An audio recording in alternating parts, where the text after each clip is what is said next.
Hello, welcome back to episode 31. Today we are going to be talking about powerlifting. We have never really had a chance to sit down and talk to Sam about powerlifting and coaching.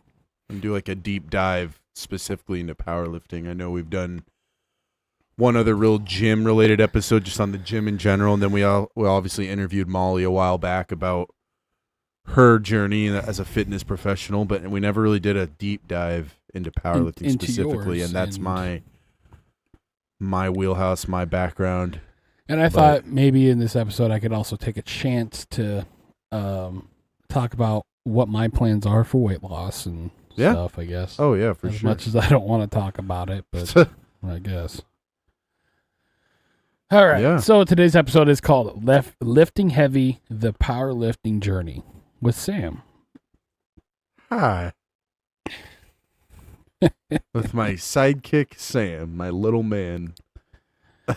So, Sam, what is powerlifting? Powerlifting is the sport of lifting and lifting heavy. Basically, it's now I'm gonna actually start talking like I know what I'm talking about. Basically, it's the three main lifts: squat, bench press, and deadlift. And you have 3 attempts on each lift to lift as much weight as you can for 1 rep in a competition in a competition sense. And there are different like variables and stuff that go into it. Like you have to hit a certain depth on squat. You have to follow your commands on every lift. But ultimately, it's lifting as much weight as you possibly can for 1 rep on those 3 lifts. Now, it doesn't have to be those 3 lifts. Some people compete just push-pull, which is bench and deadlift. Some people do deadlift only. Some people do bench only. There is no squat only event in most powerlifting federations. But, yeah, essentially that is what the sport of powerlifting is. Okay, let's see. Do you want to define what essential terms are, like raw, equipped, federations, and weight classes are? So, what it means to compete raw, it sounds... I don't know why I thought of like a Tim and Eric skit when I said that with Will Forte. I don't know why, but that's off topic. You're raw dogging it, dude. You're just raw dogging. Dogs should be raw and living. Don't eat your dog. Anyway, what it means to compete Make hot raw dogs great again means, okay, you had to get on the glizzy topic. Chili dogs are good. I do like chili dogs. Anyway, again, what it means to compete raw basically means to compete with as little amount of equipment as possible. So like you can use a belt. You can use knee sleeves. You can use wrist wraps. You can use elbow sleeves, but not on the bench press.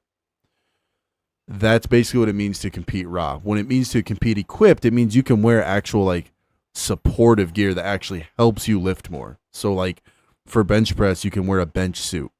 You can wear a squat suit. And these are actual like assistive singlets you can wear that actually help you lift more.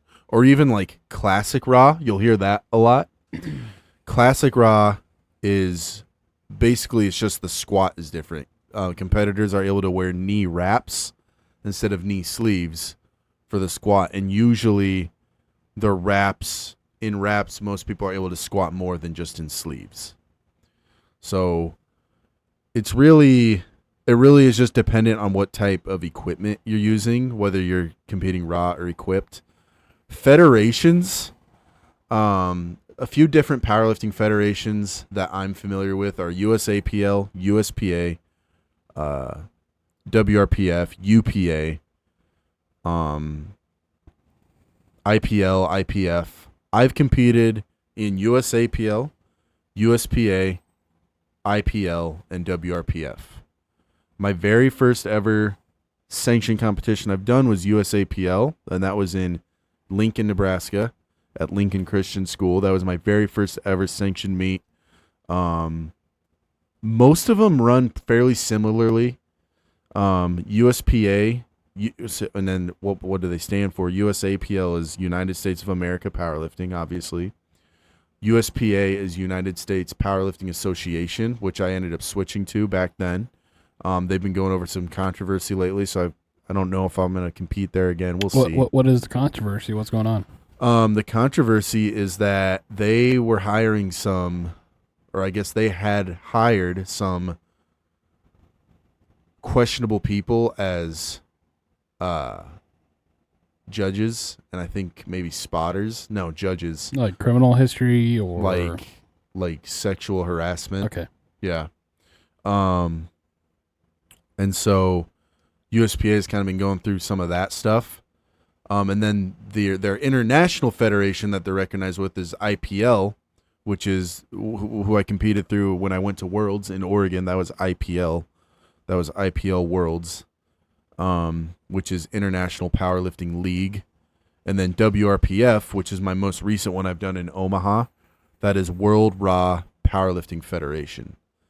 So WRPF rules and equipment and all those kinds of things is very similar to USPA, and that's kind of what I switched to in this last meet. I can't remember exactly what it was, but they've recently supposedly gone through some controversy as well, and I don't know what's going to come of that either. And then UPA is a little bit smaller, and it's really only around the Midwest. That's just United Powerlifting Association. And I've thought about maybe there's a meet coming up in November in Dubuque, Iowa, in that federation. I'm not going to do it, but they have more local meets like in the Midwest through that federation. And really the only difference between all these federations is some of them have different rules, different equipment allowances, and different kind of like barbells they use and stuff like that. That's the biggest differences. And then weight classes is just whatever weight class you're in. So when it comes to competing, you compete in certain weight classes, and you only compete against those people in your weight class and your equipment class and also your age division. So it's really broken down a lot. It's pretty, I'm going to be honest, it's pretty easy to like place and do well in a powerlifting competition as long as you don't bomb out. What does bombing out mean? Bombing out means disqualified. So that's a suitable name then. Okay. So like and basically bombing out means is on its own means you don't hit at least one good attempt on each lift. Okay. On one lift. So like if I go 0 for 3 on squat, I bombed out on squat and I'm disqualified from the meet. You have to have at least one good attempt on each lift to not get disqualified, to not bomb out essentially. So so they break it down into weight class, equipment class, and age division. So like I have 6 powerlifting state records for Nebraska, but that's broken down into I'm in the open age division, which is like 24 to like mid 30s. Is there somewhere people can go see these records or? Yep. So you can go to, for USPA, you'll just go to their website and go to records, state records, go to Nebraska open raw division. I'm in the 242 weight class. I should probably add that to the description. Yeah, you can. All right, just send me the link and I'll add it on there. And then WRPF, you just go to their website and go to records as well, and it's just Nebraska state records. It's untested. I compete untested. You can also, there's a difference between drug tested and untested. And I honestly, I don't mind going up against guys that are on gear. I've obviously done pretty good. Can you discuss like the fundamentals of programming for powerlifting, including like, importance of the technique and form and then the common training splits? So fundamentals really, the fundamentals, again, it really comes down to mastering the big 3 lifts, and getting your form down. So I know a lot of people, when they think of powerlifting, they just think of, oh, we got to lift a lot of weight. Like you got to load the bar up with a lot of weight and you got to, that's all that matters. But really you break it down into form, and what goes into powerlifting form? Well, it goes down to mobility, warming up properly, making sure you aren't cutting corners with your warm-up routine, your mobility work, and making sure you are hitting depth. So for squat, you want to make sure you're hitting depth. You want to make sure... So if you don't get to the certain depth, they'll just disqualify you on that. Most powerlifting federations, you want to squat slightly below parallel. Okay. Now, is there still more or like forms that you don't get hurt and preventing the injuries and is there like recovery strategies from certain... Right. So recovery, I mean, that comes down to just your overall mobility work routine, making sure your hips are healthy when it comes to squat, because it's different for each lift. Mm-hmm. So like if I'm talking squat, you want to look at your hips, your knees, your lower back, making sure you're warming up properly, cooling down, stretching, eating enough, eating properly. Yep. Well, getting enough sleep. What I've noticed, because I've drinking enough water, things like that. I've been to your meets, right? So yeah. Why? Now let me ask you this: why do people, when they get done lifting, and they go back into the back room, they start lifting other stuff? Do they just keep the blood flowing and just practice? Well, so at a meet, once you're done, like, so say it's on squat, which is the first event, and then they go to bench, and then you go to the back room, and usually you wait for the next flight or they take a little break. You have some time in between to kind of relax a little bit, actually. Yeah. You don't go straight into lifting again. You have some time to like eat something, drink some water, get some fluids in you. I like, go to the restroom. I like to always have an electrolyte drink with me. I like to have some form of electrolytes, whether that's Gatorade or BCAAs or whatever. And I like to have plenty of snacks and food with me throughout the day to stay fueled up. But then, you have to start warming up at some point. You have to be conscious of where everyone else is at in the meet, and then you have to know where they're at relative to your flight and when you guys go, and you have to plan your warm-ups accordingly. And so, and you want to give yourself enough time to warm up, because you don't want to, the worst thing to do, especially at a meet, is to cut corners on your warm-up. And if something's feeling heavy, during your warm-up on a certain lift, that can be tough. That can be nerve-wracking for when you go up on the platform, because it's like, am I doing this typically right? Well, typically if that happens, that means you had to rush your warm-up routine. Okay. When you don't want that to happen. So what are some tips for beginners? What like advice for those new to powerlifting on getting started, including like how can they find a gym and resources for this training for powerlifting?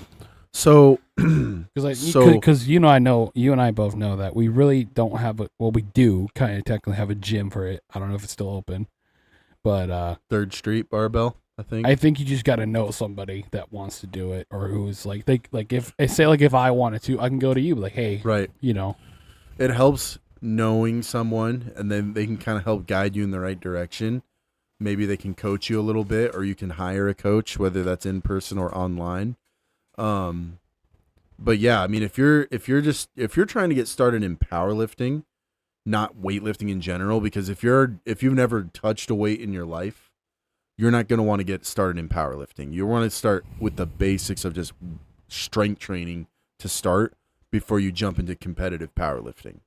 But finding someone that's into it, having them kind of guide you along the way, going online, figuring out, okay, where do they have powerlifting meets? Where's the closest one towards me? I mean, you host one. You just hosted one recently, a few months ago. We did host one in August at the Y, and it wasn't a sanctioned one. It was non-sanctioned. It was just kind of a fun community thing. I want it to grow and make it be bigger moving forward, and we plan on doing it as an annual thing right now. Because, Todd Euler tried to do that for a little bit. Yeah, and so... And I was a part of that. That's actually what I'm trying to do, honestly, is bring... Because obviously that shows that powerlifting is... There's an interest for it in our community, and there's really no other gym in the area that really offers it. Yeah. Like, truthfully. Yeah. And so it's something we could really capitalize on, and that's why it's it's a passion of mine, and that's why I want to bring it. So I really have I've competed, I've coached, and I've ran my own meet now. So it's something that I've become pretty well educated on. Right. So let's go into your, you as as a competitor, right? Yeah. Let's can you share some of your journey, including, what motivates you to compete and your experience at the first competition, insights into the mental health and physical preparation for meets. What are you go-to physical and, Yeah. So originally what got me into competing is one, I was an athlete all throughout high school. I played football, did a little track, but I've been lifting weights pretty consistently ever since I was 13 years old, and wanting to just find something to compete in. I'm a competitive person. I love lifting weights, and I thought about bodybuilding when I was like in college, and I got really lean. But eventually, I was just like, powerlifting looks like a lot more fun, and so that's what I ended up doing. And I did my first meet, and I thought it was a lot of fun, and I decided to keep with it really, and just stay consistent. I guess I kind of got lost on what some of the rest of your part of that question was. It was kind of a loaded question. So, what motivates you to compete? Experience your first, what was your first experience? My motivation, right, still is to just keep getting stronger. Like, a lot of people would see the levels I've gotten to. Like, you competed at Worlds, you got second place at Worlds. You put it all these crazy numbers. You squatted 640, deadlifted 705. Why? Why do you want more? And it's hard to explain. It's just that drive, that inner drive to want to continue. My experience at my first competition, so there's kind of two different stories. Like, my very first competition was at the Max, unsanctioned, which was fun. But my first sanctioned one was again in Lincoln, and it was fun. Only my sister and my little niece came to watch me, and it was fun. Like, I think I left a lot in the tank. I kind of went really conservative because it was my first meet. I didn't really know how it was going to go, but it was a lot of fun. I got third place in that one. So, but the mental and physical preparation, man, it's actually pretty insane. Like, you really need to, physically, you need to really prioritize recovery over all else. And I am a big advocate for training hard and going into the gym and just, putting the work in, putting in the work, training hard, and to see completely like emptying all my reserves, Right. Okay. But with powerlifting, it's a little different. Like, you have to prioritize recovery, and you have to prioritize rest days.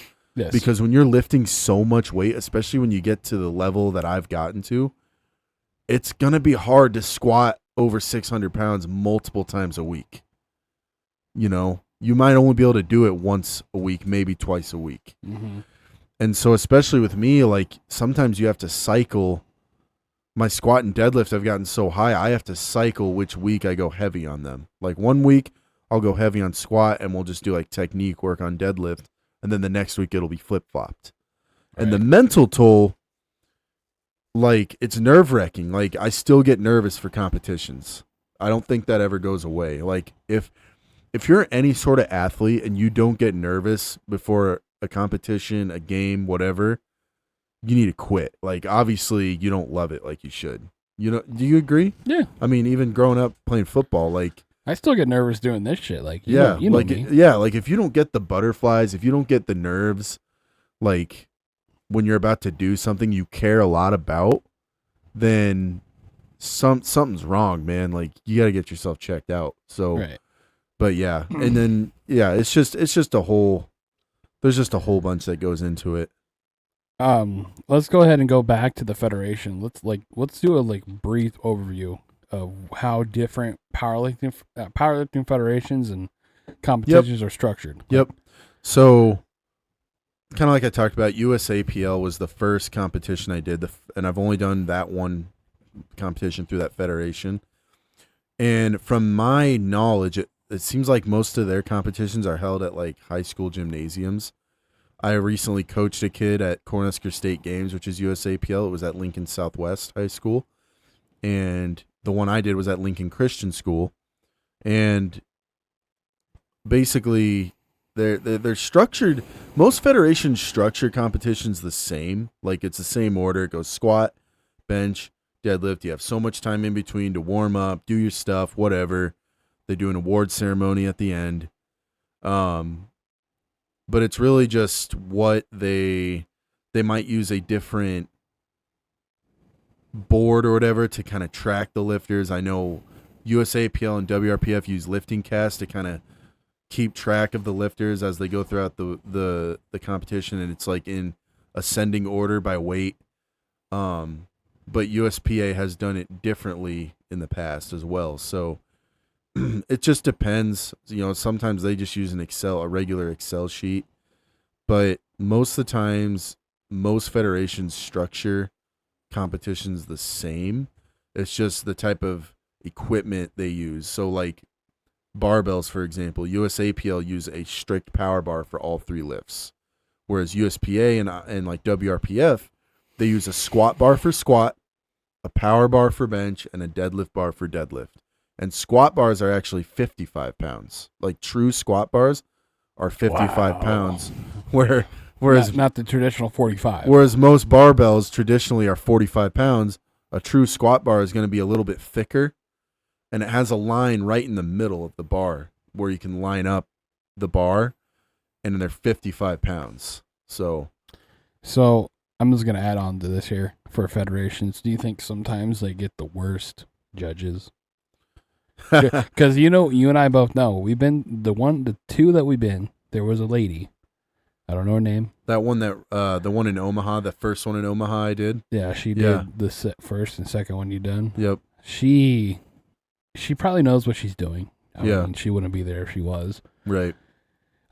She was red lighting everyone. Yeah, and dude, she was pissing off everybody. Yeah. Well, I remember my first deadlift attempt that meet.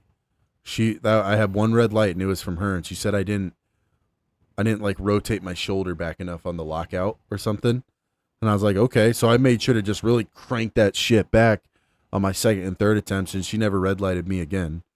So I'm just like, okay, if that's what you want, I'll do it. You better not fucking red light me again. Another thing I will say, a difference between federations, I mentioned USAPL has their meets at like high school gymnasiums, which is cool and stuff. But I really like how USPA, most of the meets I've done through them, they've done their meets at like badass powerlifting gyms, bodybuilding gyms, Yes. like 22nd Street Barbell in Des Moines, Iowa. Which we'll be returning to eventually. Right. Probably when this comes out. Manhattan, Kansas, the foundation. I'm wearing their shirt.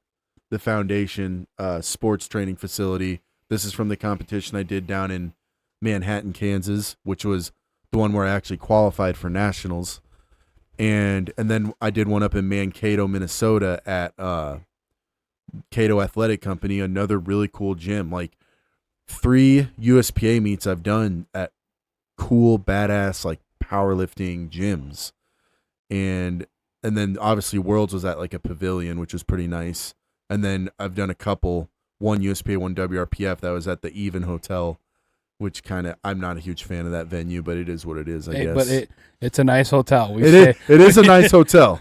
It is a nice hotel. We stayed in the hotel. I think the reason why they do it at that hotel is that their whole theme is health and fitness, and so it kind of makes sense they run a powerlifting competition there. And it's probably a lot cheaper.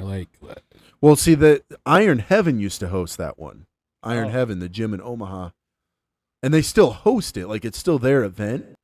Sorry, I didn't mean to hit that. You're good. It's still their event, but they don't have the space at their gym, I guess, anymore. They turned the place.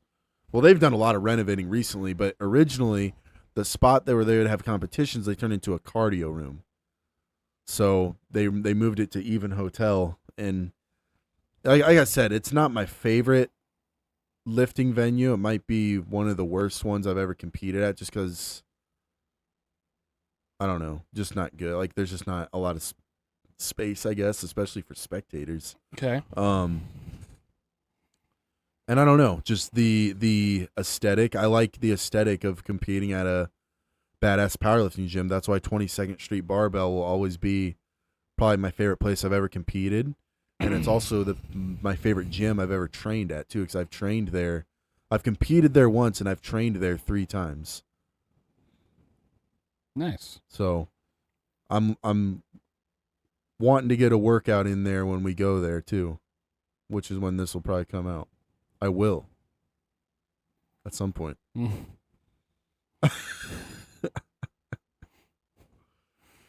Okay, so let's move on to the community and culture of powerlifting. Yeah.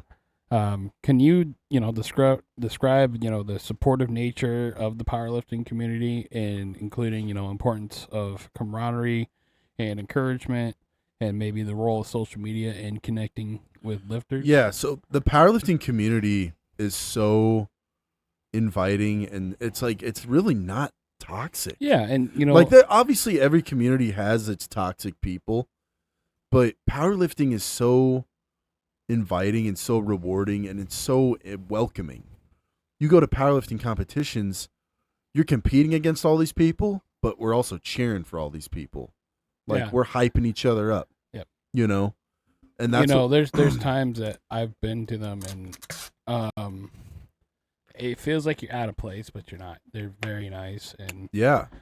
I mean, to be honest, sometimes I feel like I look the part anyway. It's but for like Maya, who went that one time, I think she felt really out of place. But she enjoyed it. Yeah. She had fun. Yeah, because she's never been to something like that before, and that's what most people that go to a powerlifting meet for the first time as a spectator. At first, they kind of feel uncomfortable and out of place. I'm sure it was uncomfortable at first for Molly when she did it. Yeah, and I wasn't even there with her for that first one that she did. But it might feel uncomfortable at first, but you start to kind of realize what's going on, and you were like, dang, this is actually really cool. Like, they're just doing this. Like, and all these people are really strong. And you ask for advice. Like, we're all just there to help each other. Like, yeah, we're competing against each other, but we're all cheering for each other and trying to help each other. Right. And it's just, I've met some really cool people at powerlifting competitions, and most of us have all connected on either Facebook or Instagram.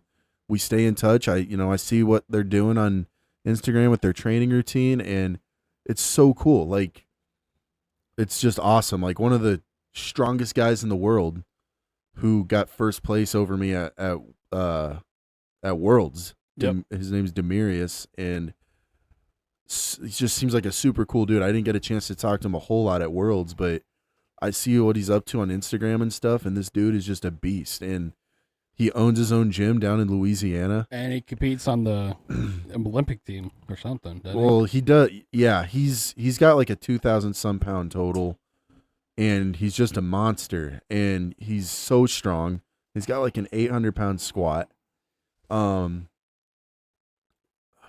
else was I gonna say? Well, he also works. He's like a medic or something like that too. Like, he has a full-time job, and he owns a gym, and he makes time to train. And he's just a rock star, man. Like, he's someone that I honestly look up to right now. He seemed like a nice guy when we talked to him. Yeah, and that's another thing. Like, he does all these super cool things, and he's not boastful. He's not arrogant. He's not super bragging humble. it. Yeah. No, like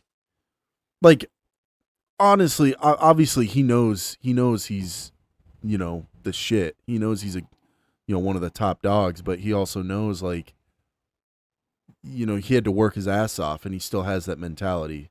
And yeah, if I'm ever down in that area, I'd love to get a workout in at that gym, because it looks really cool. It looks 22nd Street Barbell ish, maybe even a little better. I'm sure he would recognize you. I'm sure he would. Maybe.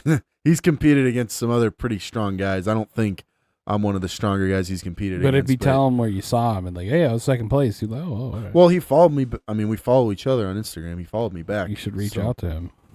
Just saying. Yeah. That'd be a big one. That would be, actually. All right. So inclusivity in powerlifting. Address how powerlifting welcomes people of all sizes, ages, and abilities. Yeah. So again, anyone can do it. You know, it doesn't Jordan really, does it. And it doesn't really matter what level you're at. So our buddy Jordan, he was born with the birth defect. CP, I think it is. CP in his leg, so he has to have a crane. Crane.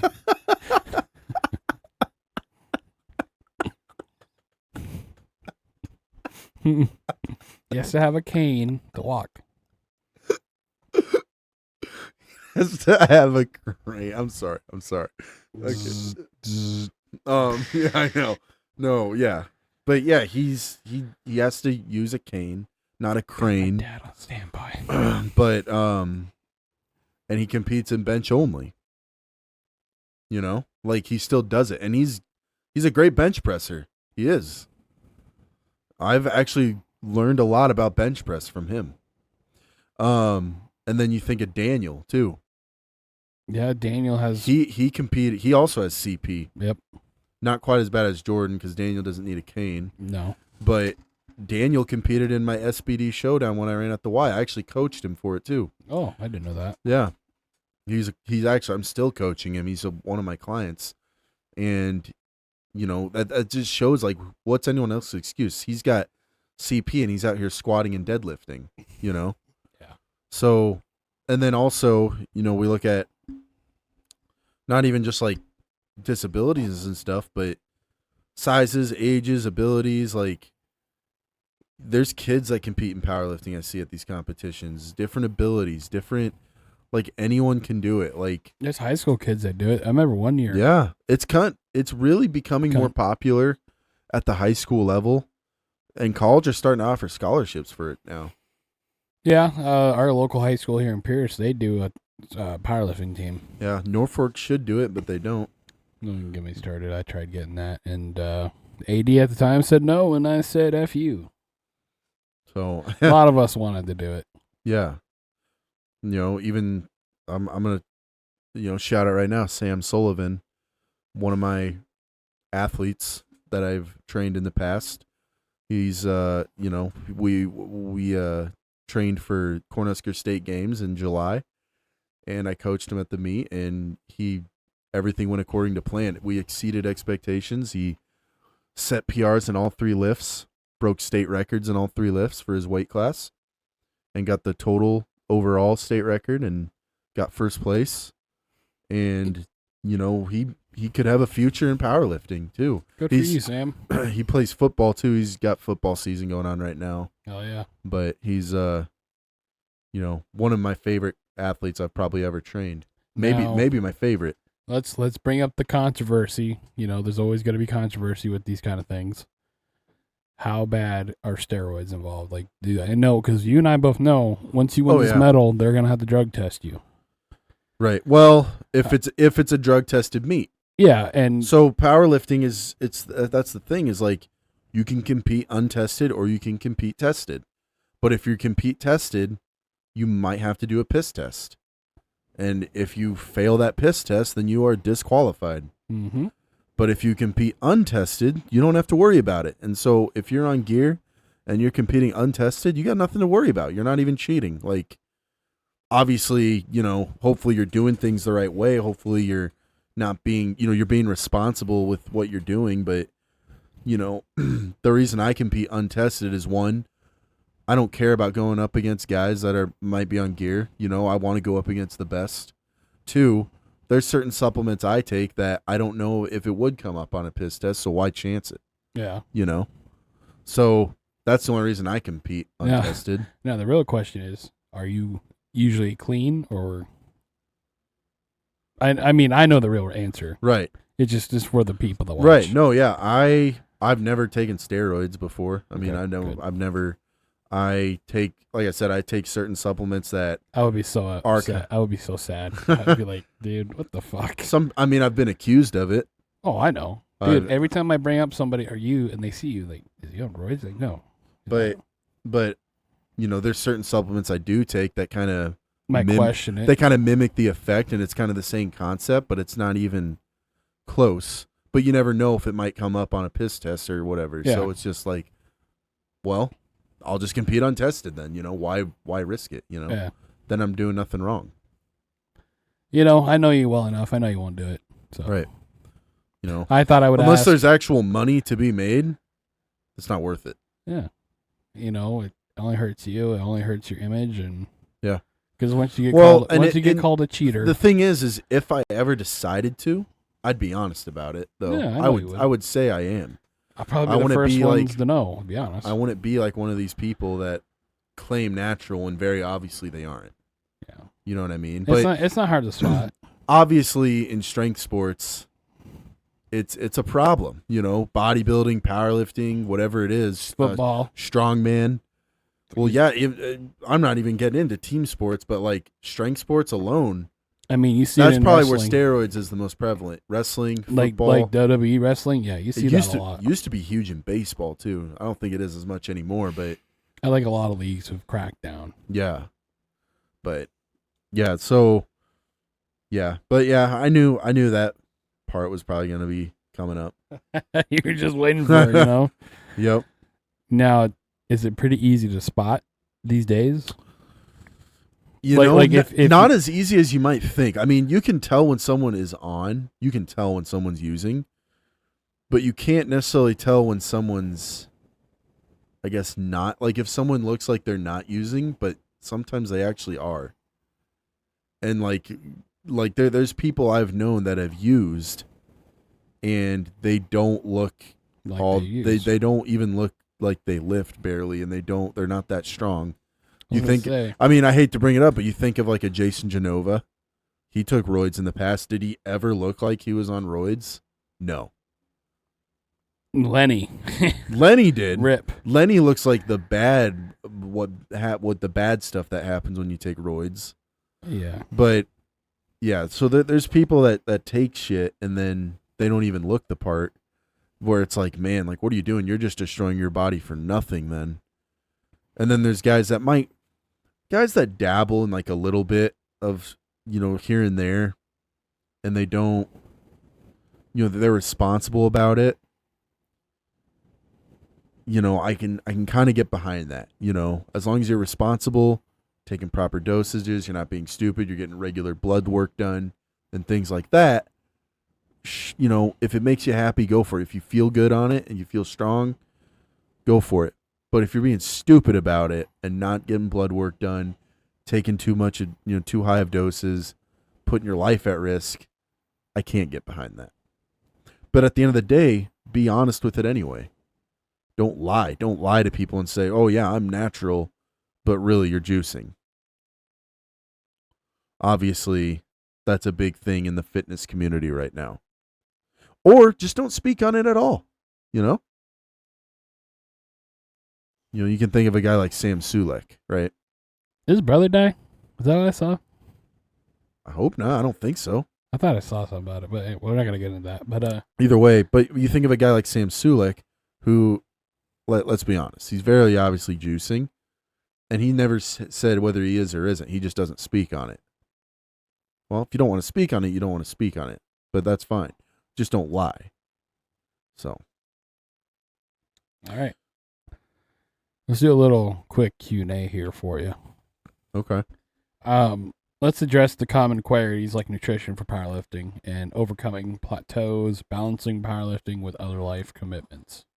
Yep. So nutrition, it really depends on what you're trying to do. Like if you're trying to cut for a weight class, you have to be really strict with your nutrition, because not only do you have to meet your weight class, but you also have to hit your strength peaks.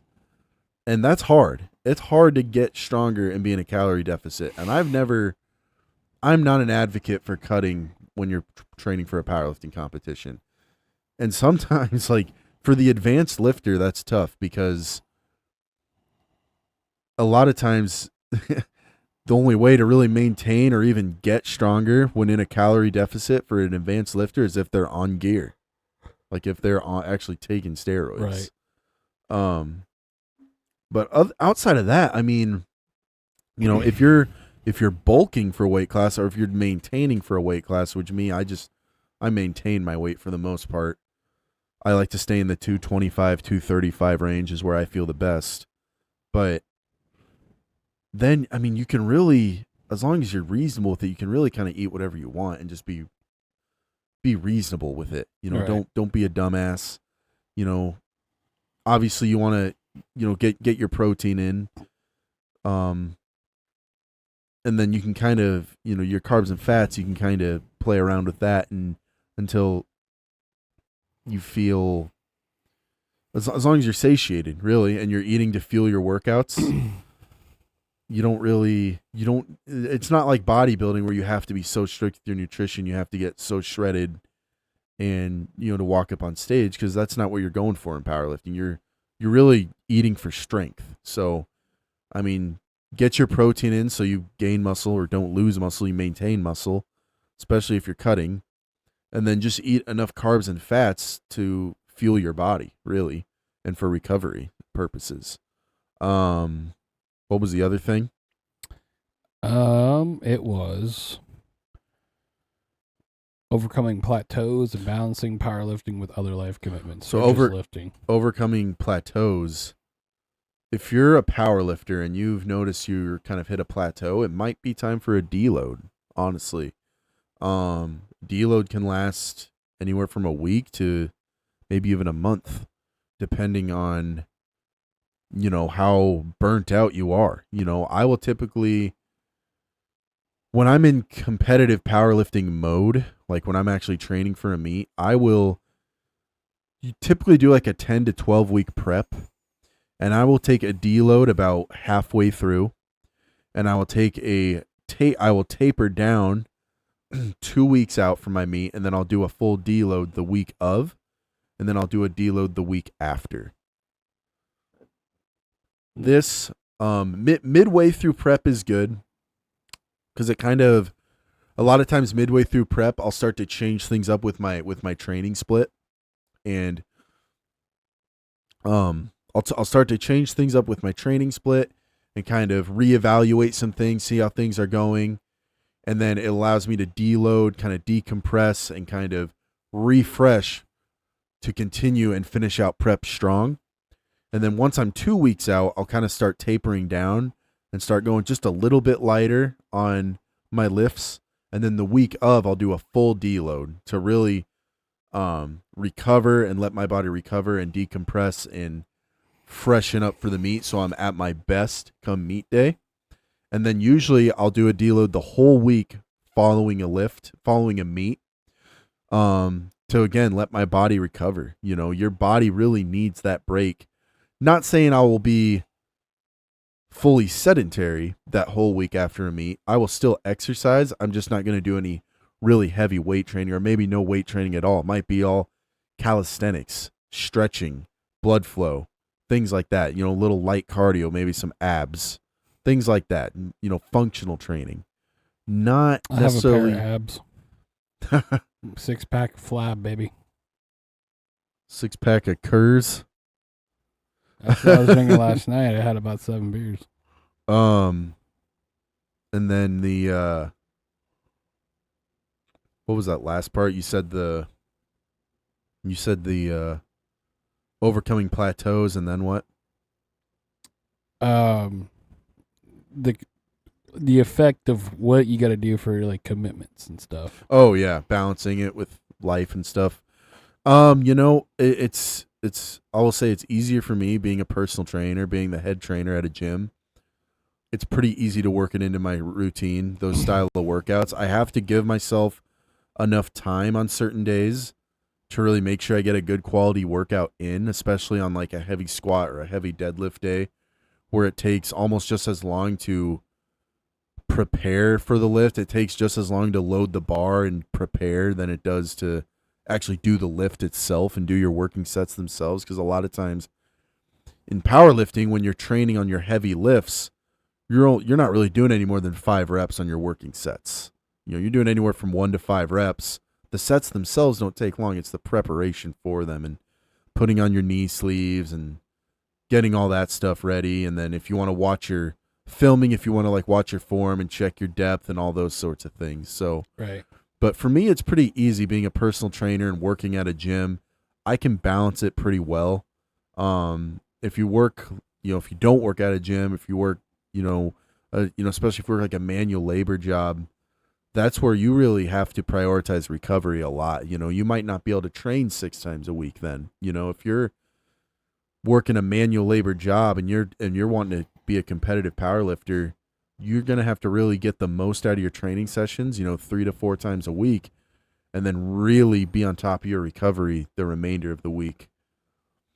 But yeah, and then balancing it with, social life. It's, it can be a challenge, if you gotta, sometimes you gotta prioritize, hey, I gotta, the boys might want you to come out for a few beers, and you're like, dude, I am the boy. I am the boy. Like, dude, I gotta stay home and eat my meal, man. Like, I gotta.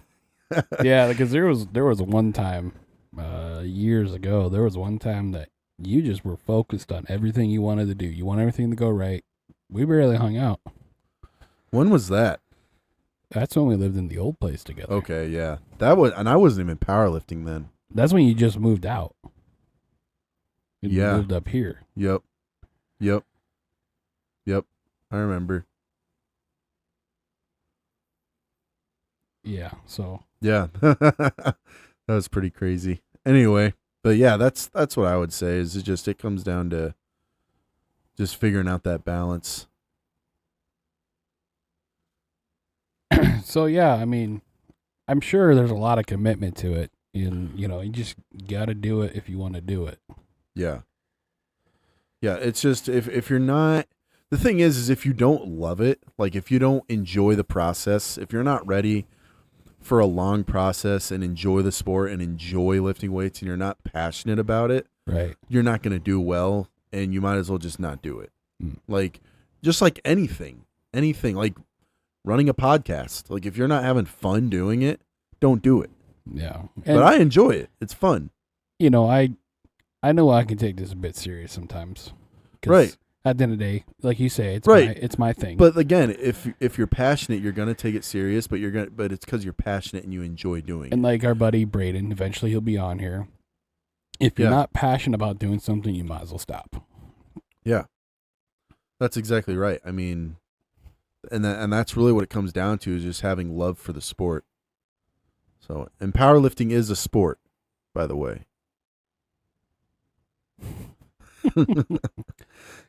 I have fun doing this all the time. Yeah, and I'm sure you do. I have fun time. I'm running for president, and Kale here is my vice president. I think we're gonna wait to do my weight loss journey talk that I got planned. Okay. Just got to think of a plan first. Let's just say that there is a bet with a certain someone that's been on the podcast. I have a whole year to lose 100 pounds, plus more if I wanted to. Yep. All I'm gonna say. Yeah. But yeah, I'm glad we finally had a chance to do another lifting episode. I think it's been long overdue. Yeah. I'm glad I felt like I had a good chance to interview about it. I feel like I helped my interview skills a little bit. Yeah. I don't know. I mean, we'll it was fun. Like you said, I mean, I'm always going to be down to do a gym or lifting related episode, and I love talking about powerlifting. I like changing it up. I love talking about weightlifting in general, and I like including these in our demographic of episodes, because it's, it talks, we talk about we talk primarily about football, but we talk about stuff we're interested in too. So that is for sure. So that is for damn sure. Other things we're interested in. Yes. So yeah. So I'll go ahead and close out this episode. Don't forget to follow us on all social medias, from Twitter, Facebook, Instagram, TikTok, whatever it is. We're always on everything. I'm always on Facebook. I'm always prepared. Don't forget to follow all the other podcasts of Agent Life Media Group. So we got the TNT Boys with us. Yeah. Talking Dirt, Useless Assumptions, Touching Base. Who's the TNT Boys again? Us. So that's us. Yeah. Oh shit. We suck. Yeah. I enjoy doing these things. As always. What are your thoughts? What are your thoughts? Yeah. If you're a powerlifter, put them in the comments. Yeah. Or if you have questions about powerlifting, let us know. Or if you think what Sam said was pretty dumb and you want to be a hater, do it. But that's Go for it. Yeah, I like it. Yeah. He know nothing. Oh yeah, we acknowledge these type of comments, but it don't bother us. That's funny. We just laugh. I laugh. Yeah, but hey, what can you do? Everyone's gonna have their own opinion. Hey man, if something we say is gonna impact your day that you feel the need to comment on a video or something, then you know what? You just wait. You wasted your own time doing that. So yeah, you're only gonna make someone better. And it's only given us more exposure. So yeah, thank you. But yeah. I suppose this is my goodbye. Goodbye. Goodbye.